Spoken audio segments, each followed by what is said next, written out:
What is going on, players? And welcome back to the Journeyman with me, FoggyPlays on FM22. Today we are looking at the transfers from the January transfer window, and we're going to be taking on Arsenal. Just a small little club, you know, last year's league champions. Just third place in the league. We're on a fantastic run of form. Everything is going fantastically well, so that can only mean one thing: we're going to lose today. But hopefully that doesn't happen. But if you do want to enjoy this episode, make sure to leave a like and subscribe. Now let's get into the video.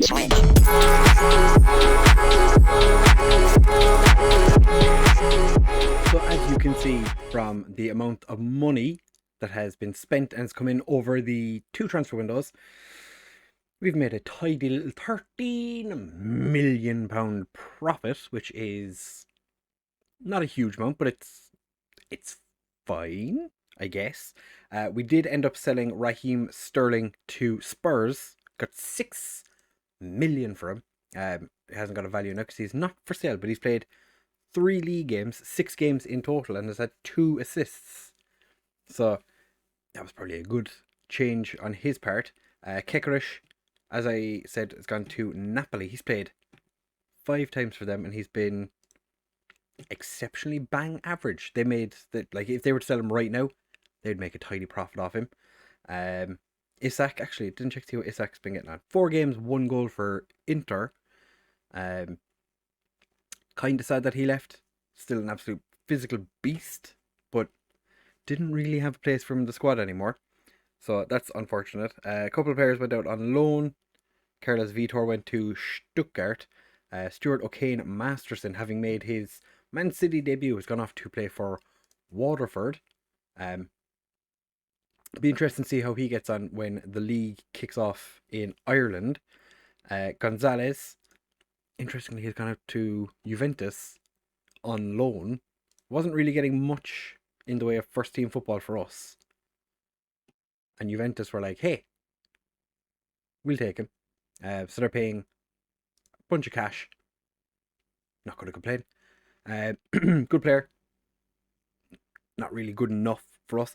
Jamal Alatobi has left for Inter. As you can see, his current value is 227 million. So of course we sold him for a loss. This happened rather quickly. He was away on international duty when this happened. He was complaining because he wasn't getting enough first team football. I promised him that I'd play him. Then went away to an Asian Cup tournament thing. I don't know 100% sure what it was. He was playing with Saudi Arabia, and said that he was pissed that he wasn't playing enough first team football. The dude was literally in a different continent. So we lost 43 million on him. I wonder how long until he gets pissed off with Inter Milan that he isn't playing football, even though he's still at that tournament. Pardo Roquez came to me and said he wanted to leave because he wasn't getting enough first team football. I don't know why he suddenly decided that that was something that, he's never really played football. Played 2 games total. Came to me and said he wanted to leave. So Reading came in and signed him. There was a couple of other clubs offered to buy him, but the direct football rejected all the offers, and Reading just took him away on loan. Andre Brown is a player that we signed recently. He's gone to Partick Thistle. So that's all the players who have left. We did make a decent amount of money. Inter Milan gave us like 90 million, which that's pretty good. To be fair, Isak and Alatobi probably worth about 90 million each, so that's a bit frustrating. We did sign 9 players. Not all of them are important though. Like Ryan Brannan, not a massively important player. It's just some young player, because the board are disappointed that we haven't been signing young players to sell for profit. So my direct football just went out and signed a whole bunch of random younger players. Ravella has come in and he has been actually really quite good. I looked at his attributes and I was like, I don't really want to play a winger. And he is never going to play as a striker because we have Makoko and Cassiel. So he's been playing on the left wing and he has been pretty good. It has to be said. He's only started 1 game, 3 off the bench, and scored 3 goals. Scored an absolute screamer on his debut. So that was fantastic. It was beautiful. Andre Brown is the guy. He's just not really an important player. We did sign 2 players from Dunfermline, so they've made a bit of money off us. Analdo Santos came in from Palmeiras as a ball-winning midfielder, which I surprised when I was looking at this, and it was like, hey, he's a ball-winning midfielder. It's like, fair enough. He is mentally exceptional. Physically, not as good as a lot of the players we have, and technically, not great either, but he does have 14 flair, which is pretty decent. His value has gone up quite a bit since he arrived. I think it was 13.5 million or something. Like, to be honest, I was just kind of sitting here, just twiddling my thumbs, just waiting for the thing, the whole transfer window to close, because at the start of the transfer window, not a huge amount happens. It's when it gets to like deadline day is when it goes mental. Acer Alvarez has come in as a centre back / left back option. He's 5'7", and I think he was playing as a left back in it was Bilbao he joined from. So I think he's going to be potentially duking it out with Pintos to see who can play left back. And this guy, I think he could be quite good. We'll have to wait and see. Does only have 10 jumping reach. Like, the fact he's 5'7", not worried about playing him at centre back, but I do think, even though he's got 9 crossing, 9 dribbling, I still think he could be a decent left back. Lee Barlow is a player that could definitely work out as one of these buy for cheap and sell for a profit youth players. 16 years old, valued now at 27 to 46 million, and we signed him for 800,000. I think it's 800,000 total.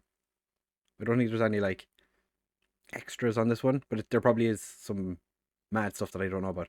Grant Griffiths, interestingly, this guy, I think he's got an offer from like Troy. Yeah, like one of our affiliate teams, the direct football train sent him off to. He arrived, and then like 30 minutes later, they were asking were we going to be selling him, because that Brazilian dude whose name I don't remember, Enaldo Santos, they were like, hey, we know this guy's just arrived, but is Enaldo Santos going to make it so that Grant Griffiths gets sold? No. No, because the dude has literally just arrived. He walked in the door, and that was the first question he asked me about him. Are you going to sell him? We literally just signed him. Felix Guillermin, an American Haitian. I think he's Haitian. Yeah, Haitian. Goalkeeper, who's going to be probably second choice. Falcao really has made it so that very few people are going to get an opportunity in goal. Would need to take someone exceptional to come in. But he signed from Seattle for 4.8 million. And I think he looks pretty decent. It's not like super eccentric, so he's not really like a sweeper keeper. Like we do play with kind of support or attack, so I'm not sure he'll be the best at that. His distribution, in terms of like his first touch, isn't great. So yeah, he's fine. He's a backup goalkeeper. Not going to worry too much about him. Hopefully, we'll never have to use him. And Willie McKinnon is a midfielder who we signed from Dunfermline as well, who came through Celtic's academy. Never actually played for Celtic and is now playing for Man City. Well, Man City's under 23s. Edinburgh City paid £80 to take him on loan. Bargain. So all of that has meant that we've lost 39 million this season. We still have 50 million in the bank. Next season's minimum guaranteed budget is 100 million for whoever's going to be in charge, because we're probably going to win the Champions League, because we have Rangers. So be interesting to see how that goes. Kareem Adeyemi did have, okay, now he's got interest. Suddenly clubs are interested in him. Real Madrid were linked with him, but nobody ever actually offered for him that I remember seeing. He's one cap away from making his 100th appearance for Germany. But yeah, nobody came in for him at all. So that was interesting. We do have our youth intake coming in the not too distant future, it is below average. Not expecting a massive amount. We do have a centre back that looks promising and a central midfielder that looks like a top prospect. We'll have to wait and see what happens with that. As you can see, lots of cup games were played in January. We did beat Bristol City. Caoimhín Kelleher played in goal for him. He was exceptionally good in that game, which I kind of forgot that Caoimhín Kelleher was playing for Bristol City because he'd been out for so long. So we have him back now for Ireland, which is delightful. Hopefully he doesn't pick up another injury, because that would suck. But then we played Newcastle away, and I think they were fourth at the time. And we just brushed them aside quite easily. And then we had our just exceptional amount of cup games. Played Burnley away from home first, winning 5-1, which quite comfortable. Chris Mepham scored in the 92nd minute to take the clean sheet away from Falcao, which was frustrating. And then we played Leeds 3 days later, and we just couldn't put them away. We had so many opportunities, but just did not have enough about us to finish it. So we had to go to a replay, and then the game after we played Burnley, comfortable 4-1 win against them. We did bring Josh Holland on to make his debut, and that was Ravella's debut as well. Scored a beauty of a goal, as I said. Then Chelsea, who I think were at this point after jumping up to fourth because we beat Newcastle, comfortably beat them 4-1.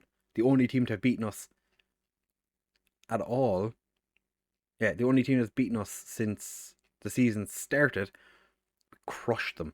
4-1. Makoko with a brace. Phillipsman, Jude Bellingham. Then we went and played Leeds again, because Leeds seem to be like our bogey team. We just seem to draw with them all the time.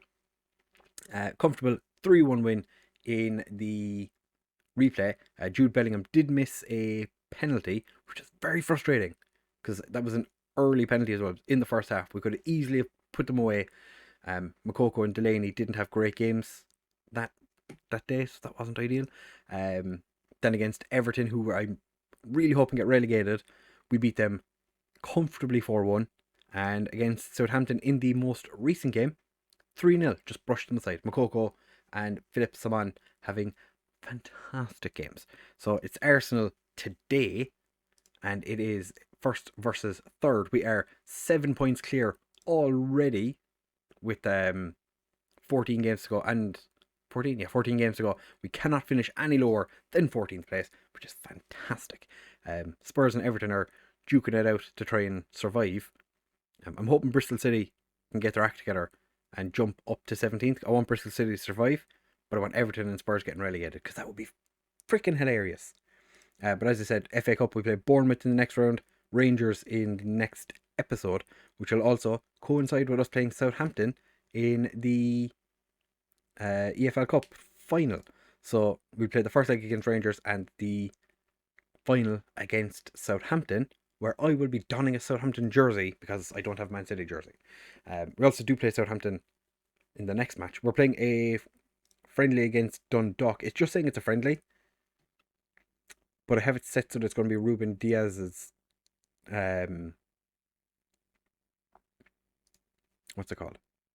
Yeah, it just says friendly here, but I have it for Ruben Diaz's testimonial, but it keeps coming up saying that it's not, so I might just cancel that, but we'll have to wait and see. So we're taking on Arsenal now, and the league table is updated because Leicester have beaten Wolves. So let's see, Man United play Bournemouth. Liverpool, who are still struggling, against Southampton. A win for Southampton jumps them up to 9th, and Liverpool are up to 11th. Relegation 6-pointer, Everton versus Bristol City. We're going to be keeping an eye on that one, because that'll be a very, very interesting game. No debutants today in the starting 11, because our players are a little bit tired. Pintos, Delaney and Makoko all a little bit on the tired side, but we're going to be starting with Falcao, Bateri, Lopez, Diaz and Pintos as our back four. Blas and Bellingham in central midfield, with Adeyemi, Delaney and Simon as the attacking trio behind Makoko. Felix, Yermin, Alvarez, Santos, all on the bench. This could potentially be the first time we see Ravella, and we are going to go from there. What's his name? We did have a couple of offers out for players that, about really been happy to take on, but we couldn't agree terms with a couple of players. They went to one of the guys was a striker, a Colombian striker, I think it was, who went to, is that Arsenal or Liverpool? And we had a goalkeeper who went to Newcastle. Oh, Simon, that was shocking. Falcao with the save though. Lads, Jesus, lads, get rid of it. Jesus Christ. Going to give me an aneurysm. Yeah, we had a couple of players that we had offers in for, but when, like, essentially what happens is when another club comes in, unless you're significantly bigger than the other clubs, you are destined to not get the player. Arsenal have put the ball in the back of the net, but it looks like he could have been fractionally offside, and the angle that the camera was at, we didn't see where he was. It's been awarded. Okay, we'll have a look and see where he actually was compared to the defender. I think it was Pateri who kept him on. So not ideal, not a great way to start the match. Yeah, we had a couple of players that we had offers in for that went somewhere else. Like I said, I think Arsenal got one of the I think Arsenal got the striker. Newcastle had or took the goalkeeper. But yeah, it is, director footballs are quite frustrating that way, because if two big teams go after the same player, what is happening today? Why have we started so poorly? We've given them a 2-goal advantage 14 minutes in. I'm going to demand more. This has not been great at all. Oh, we don't know the Everton Bristol game and Southampton Arsenal or Liverpool. Why do I keep getting those two teams mixed up? They are nothing alike. Are kicking off later. We are absolutely shitting the bed. But yeah, we had a couple of players that we had offers in for that just went somewhere else, and that's the frustrating part with the director of football. They'll offer stupid contracts to some players, like Marvin Gerrard. Not even on our bench today, got a new contract, and he is on 70 something thousand.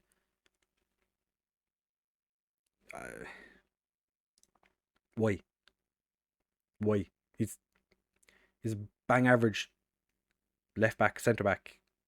Oh my god, Falcao, what are you doing?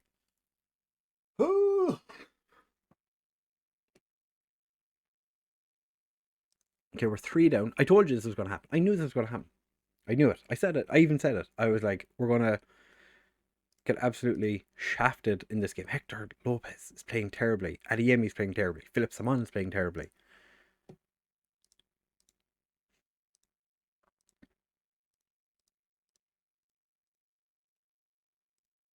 I know a lot of our players are tired because I did pick a team that was somewhat exhausted to begin with.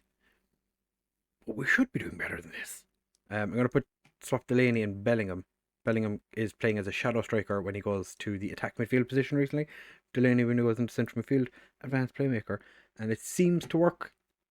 So we'll have to see how that goes. We're not going to make any personnel changes just yet, but I'm going to berate them the second they walk onto the pitch. I'm going to start screaming obscenities at them because they are not playing well. And we're going to do absolutely nothing. Pintos is having a good game. It's Martin Odegaard. Falcao manages to make a save. Ooh, who knew? And then he's going to go over and take the corner. And we've managed to actually get rid of it. Makoko picks it up. The highlight ends. Not ideal. Alright, Makoko's coming off. I'm going to put... Adeyemi's coming off as well. Christian Douglas is going to come on. Makoko is going to come off for Castiel. Those are the changes. Berate. This is not how I was hoping this game was going to go. The fact that Man United are winning against Bournemouth is not ideal. Good thing we have that 7-point cushion. It's going to be down to 4 points after this game if we don't score 3. Sharpish. Oh, Douglas just puts it over. Like, Blas isn't playing great, but Simon is playing even worse. All right, we have 20 minutes to score. At least score. Okay. Not really working. Oh, Jesus. The team is exhausted. Everyone's dying. Ravella plays as an inverted winger because he's not got great finishing. We're just going to berate. Stop playing out of defence. Don't pass into space because you're too tired. Take long kicks. Might as well get stuck in because why not? We already have 2 yellow cards. Or wing backs have yellow cards. That's fine. Very attacking. Let me scream at my players. Let me scream at my players. Let me scream at my players. Pintas finds Bellingham. Delaney.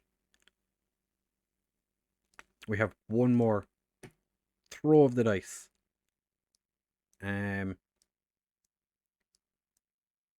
Ravella play as... We can play as a striker. So what we'll do is actually this.